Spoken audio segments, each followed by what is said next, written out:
This is a Willets Point Shea Stadium bound 7 express train. The next and last stop is Willets Point, Shea Stadium. Darryl Man. Strawberry is getting his number retired. Number 18 is getting retired right now.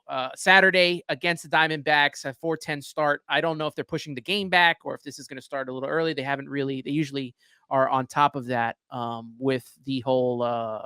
They usually get it out by Friday how they're going to schedule this stuff. But just want to go into his career. 8 years with the Mets, 1983 to 1990. Had a 263 batting average, 252 home runs, 733 RBIs. He was the rookie of the year, a 7-time All-Star, 2-time Silver Slugger. Finished second in the MVP voting in 1988 and then finished third in 1990. I really thought in 1988 he should have won it looking back at those stats, but Kevin McReynolds was also on the team and they kind of split and went all the way to Kirk Gibson. But Darryl was really the start of a new era for the New York Mets back in 1980 when he was drafted. The first time I saw Darryl Strawberry, obviously was in a Yankee uniform at Shea Stadium where he hits a home run and they kind of bring the apple out, just part way up a little bit. Not so you see the Mets sign, but they did bring out the apple for him.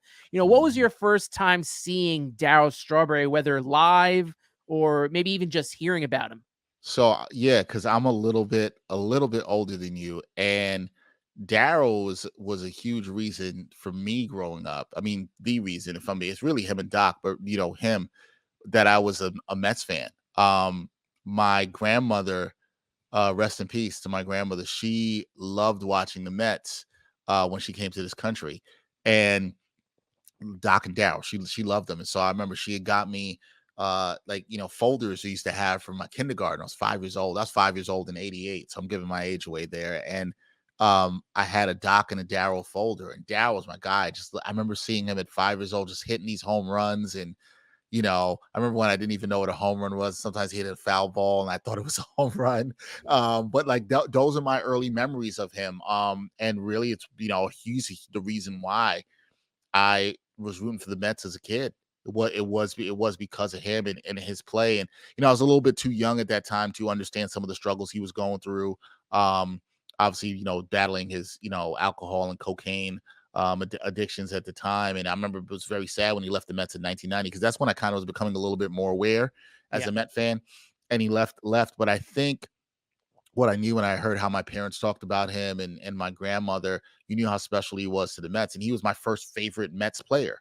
So he holds a very special place in my heart. And I'm really thrilled to see him get this honor. I'm thrilled for both him and Doc this year because what he means. You talk to older Mets fans, you talk to a lot about what they mean to this team. And they're a bright spot in a great era of Mets baseball. As you talked about, Anthony, when they actually were running the town, right? They were the team in the town.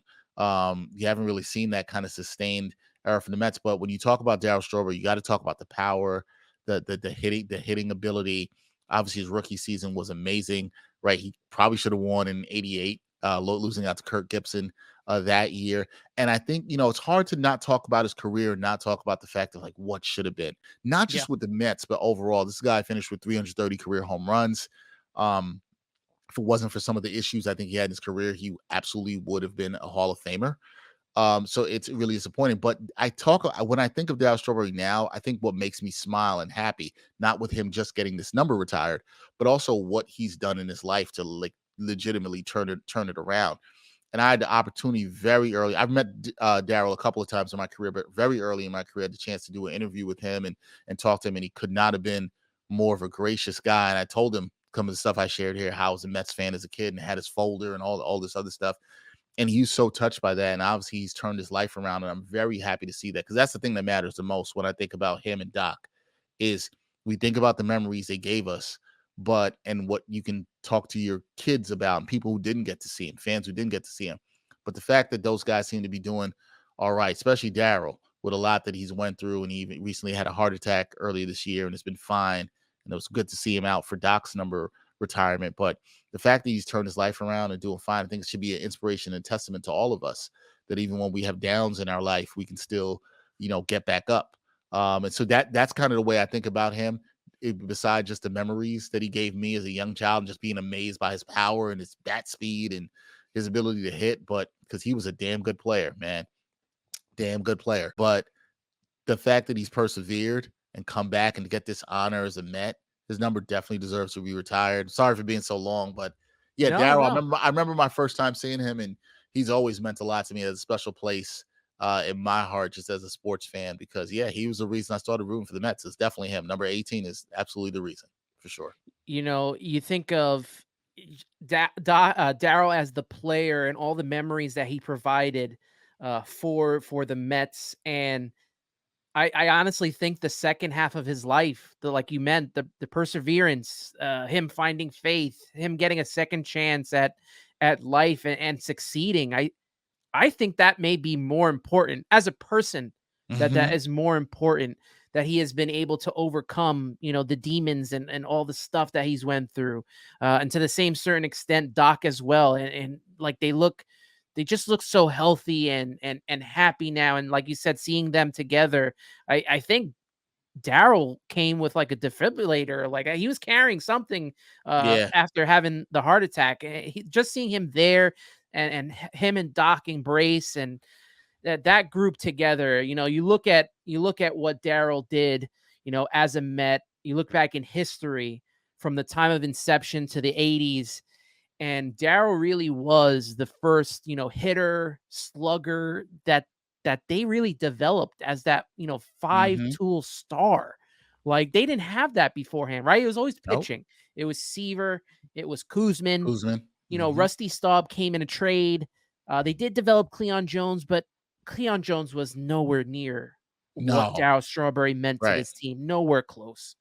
No, and you know what? Another thing, I always I talked about this before with Doc. I think for me, um, growing up as obviously as a young black kid in Brooklyn, seeing both of those guys at that time was huge because it was seeing people that look like me um, play on that stage and do it so well. And I know there's a lot of other black baseball fans who feel the same way. And I think anytime we see representation in any sport, that it means a lot to people. And I know it did mean a lot to me and for those guys. And even with just seeing, like you said, what they went through as people. Sometimes with sports, we talk a lot about what happened on the field, off the field, but seeing people do good in life and seeing growth in people is amazing.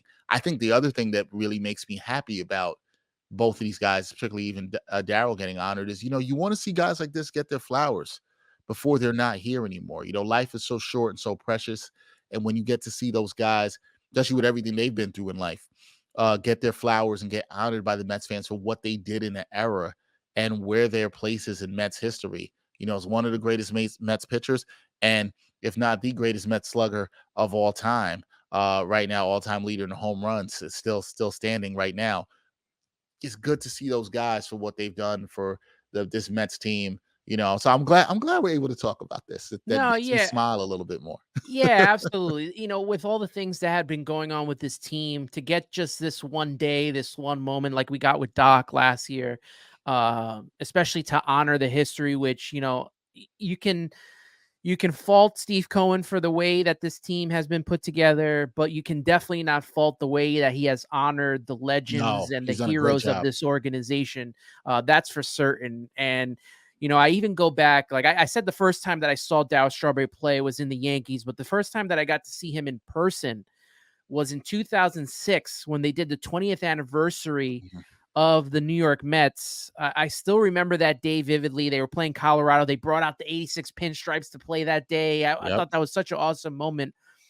But they had all the players come out from the 86 team through the stands. The only one that wasn't there was Doc at the time, and Davey Johnson wasn't there either. But there was a lot of talk about, will Darryl be there? Is he getting along with the Will Ponce now? Like, is this going to happen?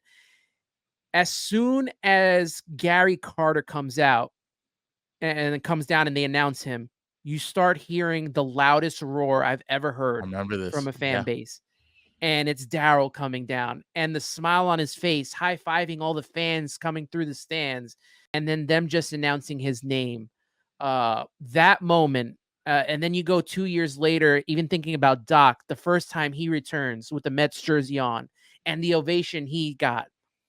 Those two guys meant so much to this fan base, even with all the troubles. Yep. The fact that, them apologizing, the fans forgiving, just this whole thing that has gone on with this team. I don't want to say it makes for a fairy tale ending, but it makes for a really great end to, what the middle struggle was, that we are here at this point where now we get to see their numbers forever up in the Mhm. rafters, or, Yeah. up on top of the, City Field. Yeah, I'm thrilled about that. I'm thrilled for those players of the era, Keith, Doc, Darryl, that even though I was so young, I was really young. So I don't want to act like I saw and remembered everything from the 80s because I didn't. But I do know that was the start of my fandom there. And, now if I go to a Mets game and my daughter's with me, I can talk to her.